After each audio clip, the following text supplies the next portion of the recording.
संतान प्राप्ति की कामना है या पुत्र प्राप्ति की चाह है तो सावन के महीने में कुछ सरल से उपाय जरूर करें। सावन का माह संतान प्राप्ति के लिए बहुत ही पवित्र माह माना जाता है। ऐसी मान्यता है कि अगर आप भोलेनाथ की पूजन अर्चन सावन के महीने में करते हैं तो निश्चित रूप से आपकी मनोकामना पूरी होगी। जो भी आपकी कुंडली में ग्रह दोष है, जो भी अशुभ ग्रह की स्थिति है, कोई भी कारण है जिसके कारण संतान प्राप्ति में बाधाएं आ रही हैं, तो भोलेनाथ की कृपा से ये सारी बाधाएं दूर हो जाती हैं और भोलेनाथ प्रसन्न होकर आपको संतान प्राप्ति का आशीर्वाद देते हैं। शिव भगवान की आराधना सावन के महीने में करना काफ़ी लाभकारी होता है। सावन का पूरा माह बहुत ही पवित्र माह माना जाता है और इस समय कांवड़ यात्रा निकलती है। कई ऐसे रुद्र अभिषेक होते हैं, कई मंदिरों में इतनी पूजा पाठ होती है कि इस दिन जो महीना होता है वो बहुत ही पवित्र महीना माना जाता है। इस दिन श्री हरि विष्णु योग निद्रा में भी होते हैं। इस समय तो सृष्टि का जो कारभार है वो भोलेनाथ के ही हाथों में होता है। भोलेनाथ ही भक्तों की समस्त मनोकामनाएं पूरी करते हैं। तो जो भी निसंतान दंपत्ति है, जिनको संतान प्राप्ति में बाधाएं आ रही हैं, शादी को कई साल हो गए हैं, 5 साल 10 साल या उससे भी अधिक हो गए हैं, और अभी तक अगर आप संतान सुख से वंचित हैं, तो ऐसे में सावन के पूरे महीने के दौरान कुछ नियम हैं जो आप अपनाएं। अगर आप सावन के सोमवार का व्रत रखते हैं तो और भी श्रेष्ठ बात है। सावन के प्रत्येक सोमवार अपने आप में बहुत ही शुभ दिन माने जाते हैं और सावन के महीने में जितनी भी तिथियां पड़ती हैं वो सारी ही तिथि जो होती हैं वो काफ़ी शुभ तिथि हो जाती हैं। ऐसे में अगर आप उपाय करते हैं, आप व्रत रखते हैं, पूजा पाठ करते हैं, दान पुण्य करते हैं, तो आपकी जो भी अशुभ ग्रह की स्थिति होती है आपके ऊपर, अगर किसी भी तरीके का कोई दोष होता है, किसी ने कोख बंधन कर रखा होता है जिसके कारण संतान प्राप्ति में बाधाएं आ रही होती हैं, तो ये सारी बाधाएं दूर हो जाती हैं और बहुत ही जल्दी आपके घर में नए मेहमान का आगमन हो जाता है। तो आपको बता दें कि 2025 में जो सावन का महीना है वो 11 जुलाई से शुरू होने वाला है और इस बार सावन के महीने में 4 सोमवार पड़ेंगे और चारों ही सोमवार काफ़ी शुभ सोमवार माने गए हैं।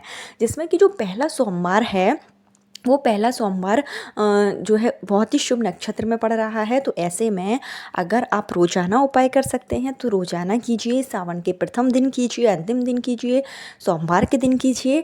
और अगर आप रोज़ाना नहीं कर सकते हैं तो सोमवार के सोमवार इन उपायों को आप ज़रूर करें। किस तरीके से उपाय करेंगे, क्या चीज़ों की आवश्यकता होगी, इसकी संपूर्ण जानकारी आपको इस वीडियो में दी जाएगी। लेकिन आगे वीडियो शुरू करने से पहले हमेशा की तरह आपसे मेरा निवेदन है कि अगर अभी तक आपने मेरा चैनल धर्म ज्ञान पथ को सब्सक्राइब नहीं किया है तो चैनल को सब्सक्राइब जरूर कर लीजिए। वीडियो पसंद आए तो लाइक कीजिए और कमेंट बॉक्स में हर हर महादेव, ओम नमः शिवाय जरूर लिखें, जिससे कि भोलेनाथ की कृपा से आपकी समस्त मनोकामनाएं पूरी हो और आपको मनचाही संतान की प्राप्ति हो।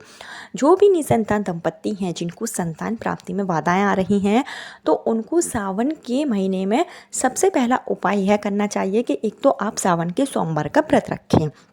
व्रत नहीं रख पा रहे हैं तो आप सावन के प्रत्येक सोमवार के दिन, यानी कि चारों सोमवार पड़ेंगे और चारों सोमवार के दिन आपको एक छोटा सा उपाय करना है कि आपको जो है अपनी उम्र के बराबर, जो महिलाएं हैं जिनको संतान प्राप्ति में बाधाएं आ रही हैं, उनको अपनी उम्र के बराबर बेलपत्र लेना है। जो 3 पत्तों वाली बेलपत्र आती है वो बेलपत्र आप अपनी उम्र के बराबर, जितनी आपकी उम्र है उतनी ही आप बेलपत्र ले लें और एक पात्र में आपको गाय का दूध लेना है। याद रहे दूध गाय का ही होना चाहिए। आप पूरी कोशिश यही करें कि आपको गाय का प्योर दूध मिल जाए। तो वह लेकर आप जाएं शिव मंदिर में। पूजन की अन्य सामग्री भी आप लेकर जा सकते हैं अपनी क्षमता के अनुसार। अगर ज़्यादा कुछ नहीं लेकर जा सकते सिर्फ आप बेलपत्र लेकर जाएं और गाय का दूध लेकर जाएं। और इसके बाद में जब आप मंदिर में पहुंच जाएं, दीप लेकर गए हैं तो दीपक जरूर प्रज्वलित कर लें। जो आपको जो है गोल बाती का दीपक प्रज्वलित करना है। संतान प्राप्ति, पुत्र प्राप्ति की कामना के लिए जो आपने बेलपत्र ली है वो एक एक बेलपत्र आपको एक बार दूध में डुबोकर शिवलिंग के ऊपर आपको समर्पित करना है। फिर आपको दूसरी बेलपत्र लेना, फिर आप उसको दूध में अच्छे से डुबोकर शिव भगवान के ऊपर समर्पित करें। याद रखें कि जो चिकना साइड है वो शिवलिंग के ऊपर स्पर्श हो। इस तरीके से आपको यह बेलपत्र जो है शिव भगवान पर चढ़ाने हैं और प्रत्येक बेलपत्र चढ़ाते समय आपको ओम नमः शिवाय का जाप करना है। यह उपाय अगर महिलाएं करती हैं तो निश्चित ही उनकी संतान प्राप्ति में जो भी बाधाएं आ रही होती हैं, अगर पुत्र प्राप्ति की चाह है तो उसके लिए भी आप यह साधारण सा उपाय कर सकती हैं। इसको आप जो है 4 सोमवार के सोमवार जरूर करें। निश्चित ही आपकी जो सूनी गोद है वो अति शीघ्र भर जाएगी। बहुत ही साधारण से उपाय है, लेकिन उपाय का जो आपको फल मिलेगा वो बहुत जल्दी प्राप्त हो जाएगा। बात कर लेते हैं दूसरे उपाय की। तो सावन के महीने में दूसरा उपाय आपको यह करना है कि आपके घर के आसपास अगर बेलपत्र का वृक्ष है तो बेलपत्र के वृक्ष के नीचे आप शिवलिंग बनाएं। जो वहाँ की मिट्टी होगी उस मिट्टी में थोड़ा सा आप गाय का दूध मिला लें या तो घी मिलाकर वंश वृद्धि की कामना के साथ में शिवलिंग बनाएं और शिवलिंग का आप विधि विधान से पूजन करें। इसको आप किसी भी सोमवार के दिन कर सकते हैं, सावन के पहले दिन कर सकते हैं, शिवरात्रि में कर सकते हैं, प्रदोष के दिन कर सकते हैं, किसी भी एक दिन कर सकते हैं। आप चाहें तो इसको 1-2 दिन और भी कर सकते हैं, लेकिन एक दिन आप इसको ज़रूर करें। किसी भी पवित्र दिन पर सावन के महीने में आपको बेलपत्र के वृक्ष के नीचे शिवलिंग बनाकर शिव भगवान का विधि विधान से पूजन करना है, सफ़ेद फूलों से श्रृंगार करना है, शिव मंत्रों का जाप करना है। बेलपत्र की जो वृक्ष है उसकी आप परिक्रमा करें और एक लाल कलर का धागा बेलपत्र के वृक्ष में आप बांध दें। परिक्रमा करते समय 7 बार परिक्रमा करें और यह धागा आप बेलपत्र के वृक्ष में बांध दें। अपनी मनोकामना के साथ में संतान प्राप्ति, पुत्र प्राप्ति की कामना भोलेनाथ के सामने बोले तो निश्चित ही आपकी मनोकामना पूरी हो जाती है। अगर आपके ऊपर किसी ने कुछ किया धरा है, कोई कोख बंधन है जिसके कारण संतान प्राप्ति में बाधाएं आ रही हैं, तो आप बेलपत्र के वृक्ष के नीचे सावन के महीने में शिवलिंग बनाकर पूजन जरूर करें। इसके अलावा सावन के प्रत्येक महीने में सावन के महीने में प्रत्येक दिन आप शिव मंदिर में जाएं। 1 लोटा जल आप जो अपने घर से लेकर जाते हैं वो आप 2 लोटा लेकर जाएं, यानी कि जो शिव भगवान पर आप जल चढ़ाएंगे वो 2 लोटा जल आप चढ़ाएं। और चढ़ाते समय एक छोटा सा कार्य और करें कि आप अपने घर से थोड़े से चावल लेकर जाएं, अक्षत यानी आधी कटोरी या उससे भी ज़्यादा थोड़े से चावल लेकर जाएं। और यह जब आप जल चढ़ाएं तो उसके बाद आप यह चावल भी भोलेनाथ के ऊपर चढ़ा दें। संतान प्राप्ति, वंश वृद्धि की कामना के साथ में पूजा पाठ करें, विधि विधान से शिव भगवान का श्रृंगार करें, सफ़ेद मिठाई उन्हें अर्पित करें। इसके अलावा जो है आपको अगर सफ़ेद आकड़ी का जो पत्ता मिल जाता है, जो सफ़ेद आकड़ी के जो फूल होते हैं वो आप शिवलिंग पर चढ़ाएं। सफ़ेद आकड़ी के फूल चढ़ाने से भी वंश की वृद्धि होती है। और अगर आपको धतूरे का फल मिलता है और धतूरे का जो सफ़ेद कलर का फूल होता है वो मिल जाता है तो और भी अच्छी बात है। इन दोनों को लेकर ज़रूर जाएँ और शिव भगवान पर चढ़ाएँ, विधि विधान से पूजन करें। जो आप अपने घर से चावल लेकर गए हैं वो चावल आप चढ़ाएँ। जब पूजन आरती हो जाए उसके बाद में यह चावल आप उठा लें और इनको आप अपने घर लेकर आएँ।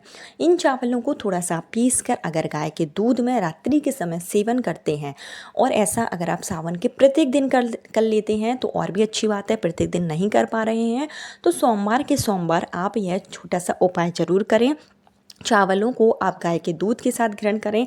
ऐसा करने से भी संतान प्राप्ति में आ रही बाधाएं दूर होती हैं और आपके वंश की वृद्धि होती है। तो इस उपाय को भी महिलाएं भी कर सकती हैं।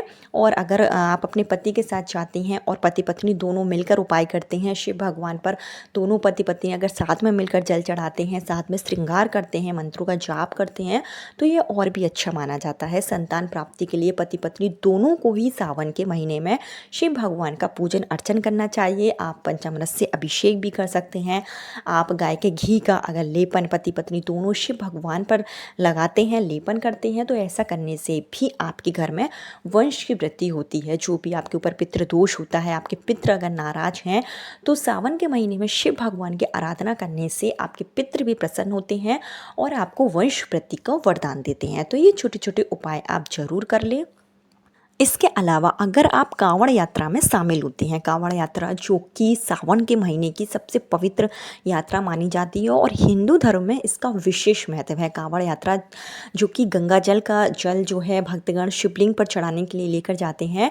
तो अगर ये जो कांवड़ यात्रा जो कि 13 दिनों की होती है और आपके घर के जैसे आसपास होती है और महिलाओं को इसमें जाने की अनुमति है, जैसे आपके घर के आसपास महिलाएं कांवड़ यात्रा में शामिल हो रही हैं, तो आप भी कांवड़ यात्रा में शामिल ज़रूर हों। जो महिलाएं हैं अगर जिनके लिए मतलब जो जा सकती हैं, जो शारीरिक दृष्टि से परेशान नहीं हैं, जो पूरी तरीके से स्वस्थ हैं और कांवड़ यात्रा में अगर आप शामिल हो सके तो कांवड़ यात्रा में शामिल आप ज़रूर होएं। और शामिल होते समय एक छोटा सा उपाय करें कि आपको अपनी झोली में या आपके जो साड़ी का पल्लू है उसमें आप चावल बांध लें। थोड़े से आप अपने चावल मनोकामना के लिए या चावल आप अपने झोली में बांध लें और इसके बाद आप कांवड़ यात्रा में शामिल अगर हो पाएँ तो ज़रूर होएं। कांवड़ यात्रा में जो महिलाएं शामिल होती हैं वंश वृद्धि की कामना के साथ में, पुत्र प्राप्ति की कामना के साथ में, तो उनकी शादी को चाहे कितने ही साल क्यों ना हो गए हों और कोई भी बड़ी से बड़ी परेशानी संतान प्राप्ति में हो वो निश्चित रूप से दूर हो जाती है। और कांवड़ यात्रा का जल जब आप लेकर जाएं तो सबसे पहले ये जल आप शिवलिंग पर चढ़ाएंगे।